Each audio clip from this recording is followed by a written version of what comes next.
লাল শাক ক্যালোরি বলা হয় এটা। এগুলো ফুল বা বীজ। এই বীজ থেকে আমরা এ থেকে বীজ থেকে কি হয়, আবার নতুন শাক গজায়। শাক 2-3 প্রকার: আলতাপাতি, রক্ত জবা আর রক্ত লাল। এগুলো সম্ভবত রক্ত লাল।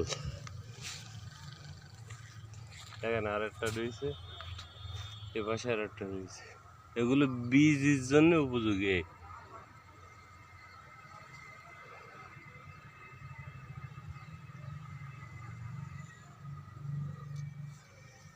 এটা বীজের জন্য উপযোগী, আর এটা আপনার কে জন্য জানেন? এটা শাক। এতে দেখেন কোনো বীজ টিজ নেই, এটা টোটালি শাক, লাল শাক।